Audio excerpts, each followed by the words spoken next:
नमस्कार। अध्यात्म की गति में और एक पड़ाव के बारे में बात करेंगे। कभी कभी हम ध्यान करना चाहते हैं, आध्यात्म मार्ग में गति करना चाहते हैं, जीवन में आत्मज्ञान प्राप्त करना चाहते हैं, लेकिन होता क्या है कि जैसे ही हमको ध्यान करने बैठते हैं तो हमें चिंता घेर लेती है। अनेक प्रकार की चिंता के बादल हमारे सिर पे मंडराने लगते हैं।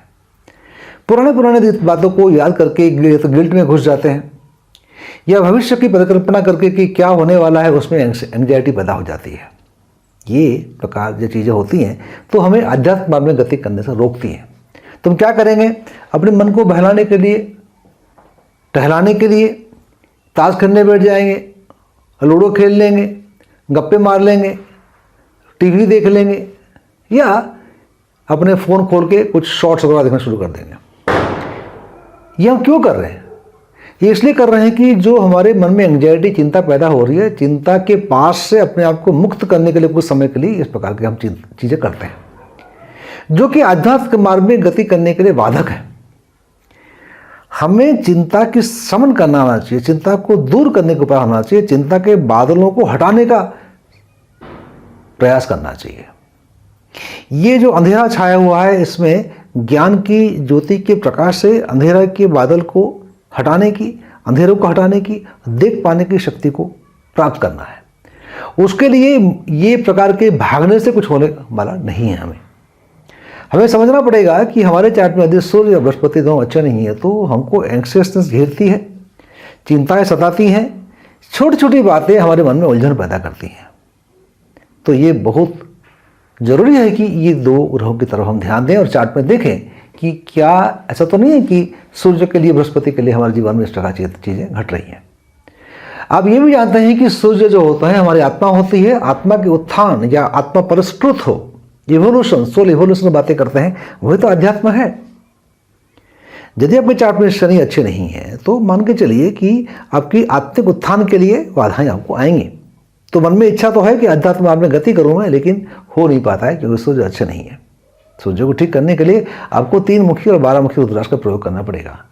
3 मुखी आपके डाइजेशन सिस्टम को सही रखेगा, तो यदि आपका शरीर स्वस्थ रहेगा तभी आप ध्यान कर पाएंगे, आध्यात्म मार्ग में गति कर सकते हैं। बीमार आदमी आध्यात्म मार्ग में गति करना बहुत मुश्किल है, क्योंकि ध्यान करने के लिए बैठना, कुछ क्रियाएं करना, ये सब चीज़ें यदि आप रुग्ण हैं तो आप नहीं कर पाएंगे।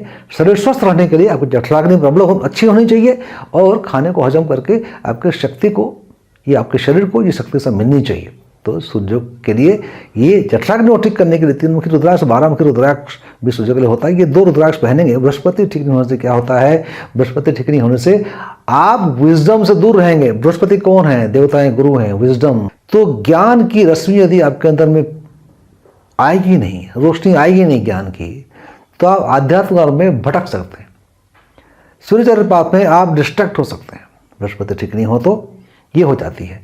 तो बृहस्पति को ठीक करना जरूरी है। उसके लिए 5 मुखी जपमाला के जाप भी कर सकते हैं और 5 मुखी रुद्राक्ष आप धारण भी कर सकते हैं। तो 5 मुखी रुद्राक्ष बताया मैंने आपको, 3 मुखी रुद्राक्ष और बताया आपको 12 मुखी रुद्राक्ष, ये आप पहनेंगे। और मणिपुर चक्र, जिसको सोलर प्लेक्सस भी कहते हैं, इसकी साधना आप करेंगे तो इस चक्र आपका क्लियर होगा। तो आपका रूट चक्र से मूलाधार चक्र बताया मैंने आपको, फिर आपको स्वादिष्टान चक्र बताया था मैंने, फिर इस चक्र में प्रवेश करेंगे अनाहत चक्र में जाने के लिए। इस चक्र को आप बाईपास नहीं कर सकते, इससे ही बाहर जाना पड़ेगा। दोनों हाथ को जोड़ लीजिए और आपका जो लेफ्ट थंब है उसको राइट थंब के नीचे इस प्रकार रख के, यहाँ जो है आपका जो नाभि के ऊपर का एरिया है, ये अस्थि पिंजर है, उसके बीच में जगह जो है उसको कहते हैं मणिपुर चक्र। वहाँ येलो, पीला रंग की परिकल्पना करेंगे। बीज मंत्र होता है रम। पेट फुलाइए सांस लेके, रम।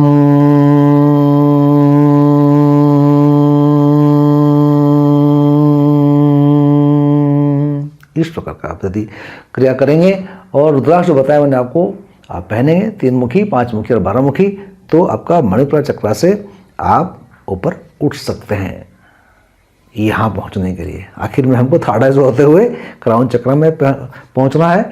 इसलिए आगे की वीडियो हम बात करने वाले हैं कि किस प्रकार से इमोशनल स्टेबिलिटी देते हुए हार्ट चक्र, जो कि मुख्य चक्र है, इससे पार होना जरूरी है। आप देखिए कि हमने जो 3 चक्र की बातें की, आपने ध्यान दिया होगा कि जो रूट चक्र की बात कर रहा था ये आपका पृथ्वी तत्व है। फिर स्वादिष्टान चक्र की जो बात मैंने कही, शुक्र चंद्रमा की बात हमने कर रहे थे, वो आपका जल तत्व है। फिर हमने बात की थी मणिपुर चक्र के बारे में। मणिपुर चक्र की बात अभी भी होने की, ये आपका अग्नि तत्व है, ये मान के चलिए। ये अग्नि तत्व क्या करेगा, आपकी जो मलिनता है, सोच विचार में जो मूर्खताएं हैं, उसको जला डालेगा ये। फिर जो ज्ञान परिष्कृत होकर आएगी, ये आपके हार्ट चक्र में आना चाहिए। पहला चक्र आधार दे रहा है, मूलाधार चक्र। स्वादिष्ठान चक्र वो क्रिएटिविटी में जा रहा है, क्रिएट कर रहा है।